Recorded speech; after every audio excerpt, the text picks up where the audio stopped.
All that's pretty obvious, even though almost nobody's paying attention to it. They're only paying attention to what they think about all that. But there's something even more obvious than everything you take in with your senses.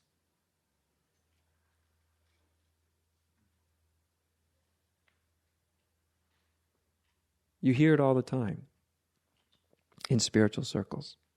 But not one in 1,000 people understand it.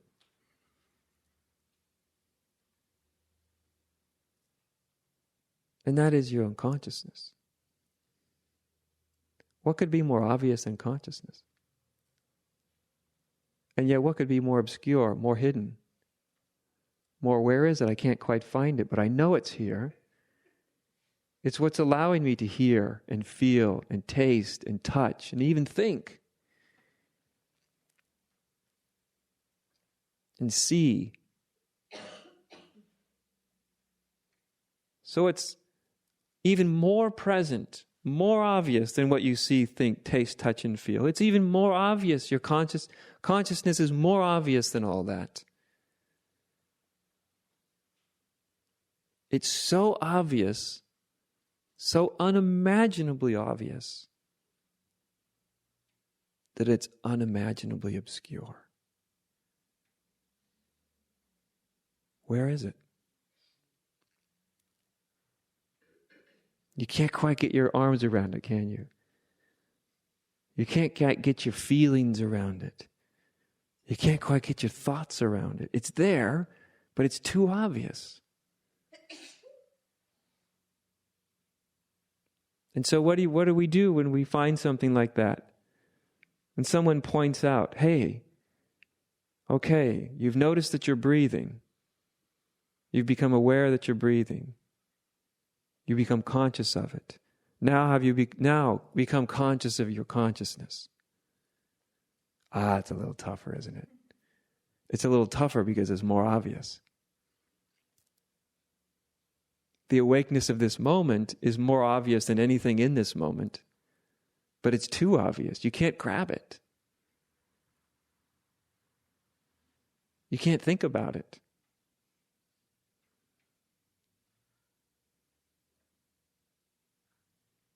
But you just stop.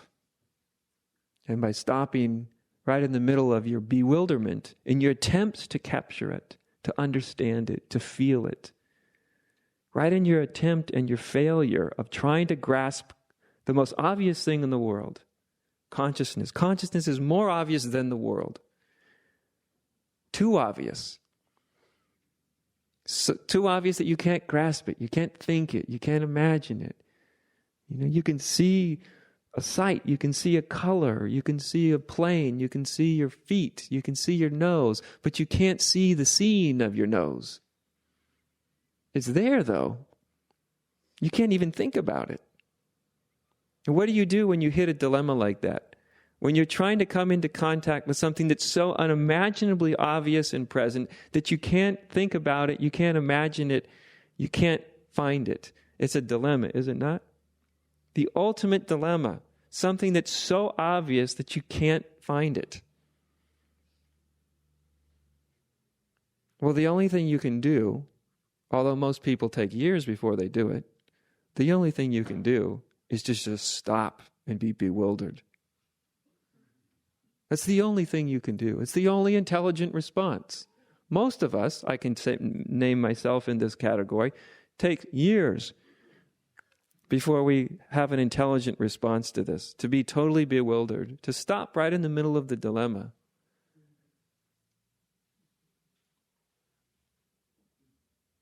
To realize that all attempts to capture this most basic principle of existence are futile. Philosophers couldn't do it, mathematicians haven't done it, brain surgeons haven't done it, biologists haven't done it, theologians haven't done it either. West or East, dualistic or non-dualistic. It evades all of it. Can you feel it? Can you sense it? You read a book, beautiful words, lovely words, beautiful non-dual words. You're reading the book. You think, wow, What great truth this is. Lovely words. But that's not the truth. The truth is the consciousness that's looking at the damn words. That's the truth. Right? You don't find them in the words or what you think about it.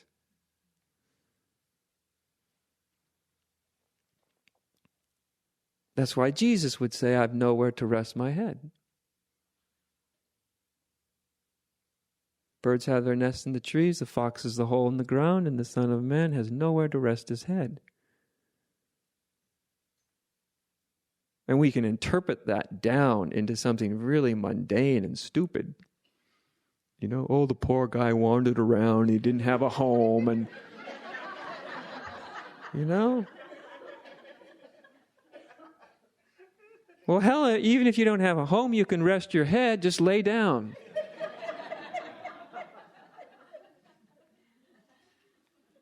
That's not what it means, nowhere to rest your head. Right? That's something like that's going to be spoken by someone who's actually bringing that new life, new breath, breathing something new, regenerative, creative, as consciousness is.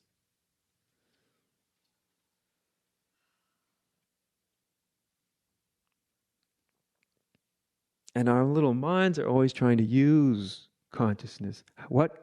If I can tell you how I could write a book that would sell more than all the books I ever have. I keep coming up with titles, one more unpalatable than the next. Right? I figure, what could be more unpalatable than the end of your world? I mean, who wants that? Right? But if I ever wanted to sell something and make $1 million, what consciousness can do for you? Right? That.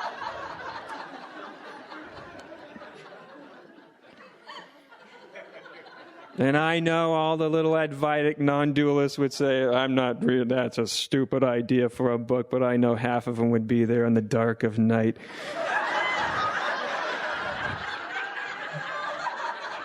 Looking in the bookstore.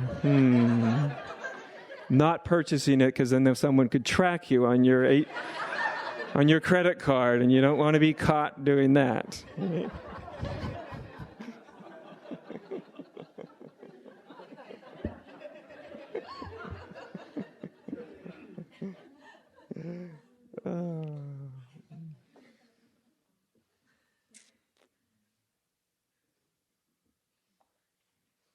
So I use words like deception for a very particular reason. Because of thing of deception, trickery, sleight of hand, that's the world you live in. Where things seem obviously to be one way, but they're actually not that way at all. Because woven into the fabric of reality is illusion. And illusion isn't even something different or separate from reality. Illusion is the companion of reality. Ultimately, you see, illusion is reality.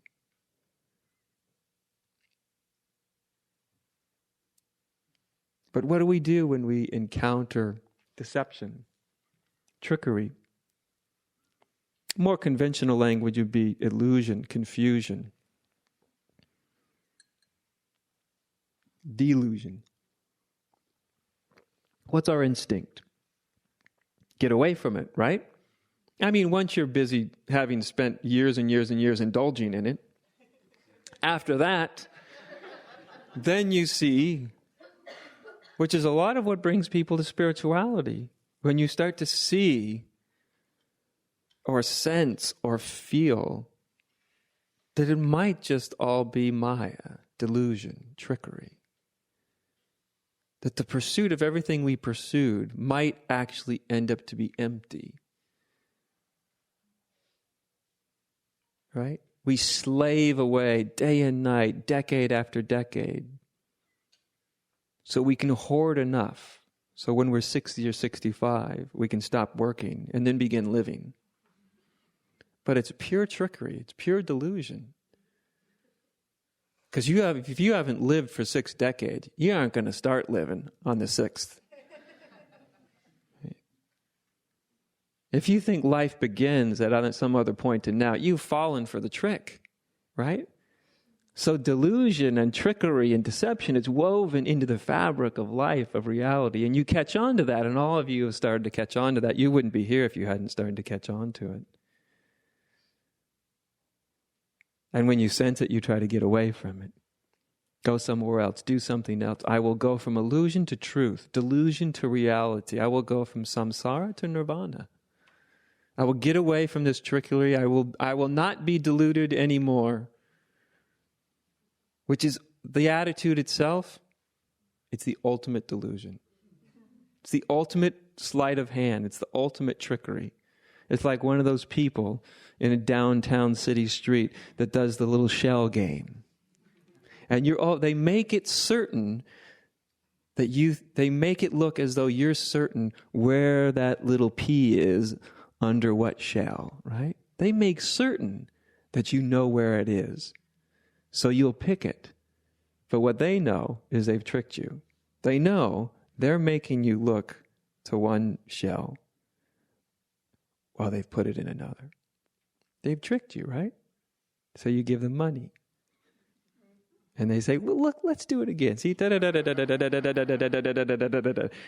Okay, now pick. And they pick it and they open it and there it is. You got it right. But you didn't have any money on the line that time. So they draw you in, right? Okay, $5. It's the same thing, but now they've deceived you and it's not there anymore. It happens all the time. Street corners all over America. Some people make their living doing it. And you got to hand it to them. Somebody that makes their livelihood on trickery, they've actually understood some little aspect of reality. At the very least, they're working with it rather than against it. So as I said, our tendency is to try to get away from delusion. We hear about enlightenment. Oh, it's something other than what's happening right here. Nirvana, that's something other than samsara. Clarity, that's very different from confusion. That's where I want to be. That's where I want to get to. I'm going to try to remove. I'm going to try to not be deceived. It's the easiest way to be deceived. I learned that when I was a salesman years ago. You know who the easiest person to sell something to is? Somebody who works as a salesman. They're easy because they think they understand. They think they know what you're doing. And they often do know what they're doing, but they can't help themselves. They know they're being tricked, but they get hooked anyway. It's odd. You would think if they know, they wouldn't fall for it. But no, it's just the opposite. They know and they fall for it. Right while they know it. Right in the middle of knowing it. They know what you're doing. And they do it anyway. So if you think you're wise, you're really lost.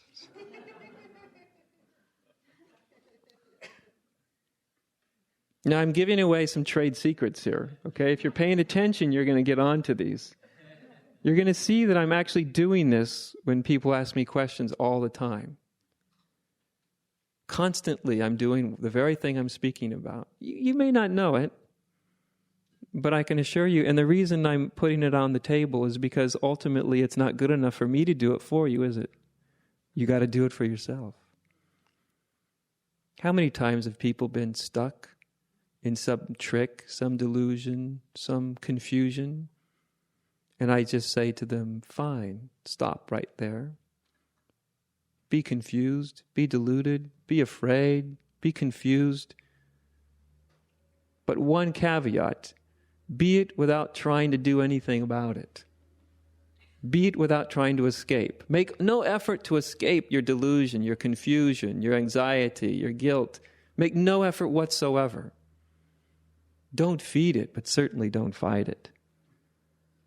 And as soon as you can not feed it and not fight it at all, you've stopped right in the middle of delusion. You've allowed yourself consciously to fall for it. And that's where wisdom's born. Not by escaping it, but by consciously falling for it. Entering into its domain on its terms. Right? Letting yourself be deceived. Letting yourself be checkmated. But with the one little difference, you're no longer trying to not be. And as soon as you're trying not to be checkmated, as soon as you're not trying to not be defeated, to not be deluded, at that moment that all of your efforts to escape or indulge have left you, at that very instant, you're not deceived anymore. It happens all the time. The more you try to escape your illusion, the more stuck you are. Because the escape is the illusion. Just played out on a higher level. So my advice is, if you feel confused, be confused 100%. Allow it. Give it your whole universe. Be completely confused, except with one difference. Don't try to not be confused. Then illusion can't play its game with you. Then the game's over. Then wisdom is born. Right out of illusion, you see, because they're not two different things.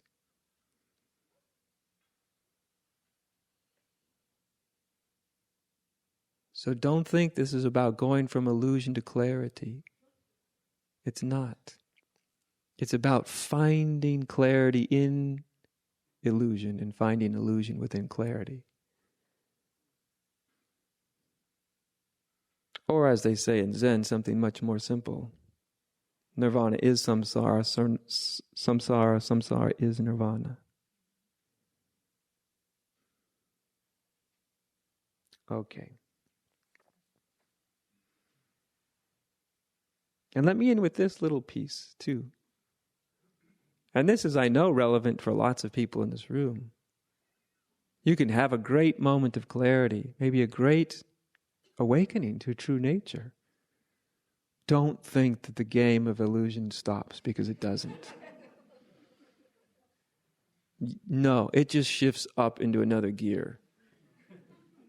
Which means it gets more delusion, confusion, deception, sleight of hand gets more intelligent, not less. It has to shift up into something much more subtle to trick you. And it will, and it does.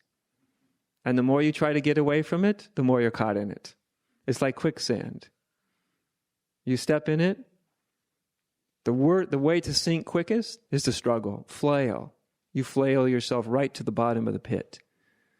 Right?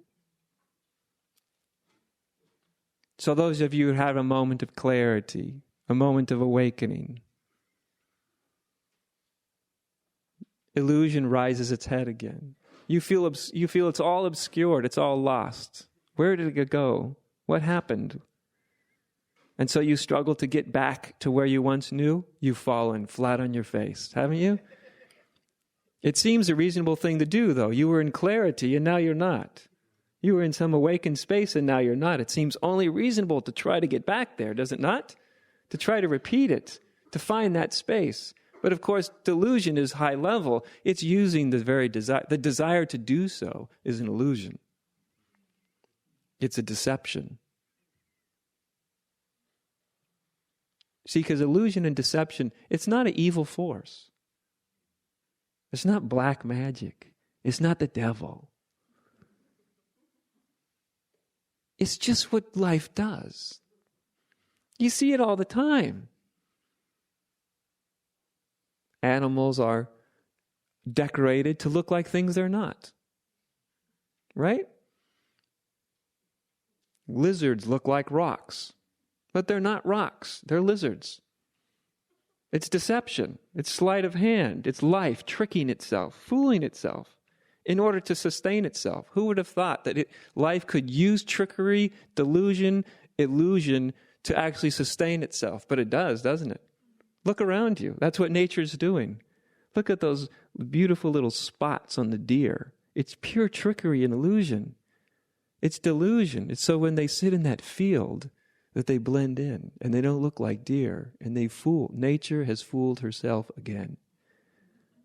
And by fooling herself, she has sustained herself. If she didn't fool herself, she wouldn't last very long.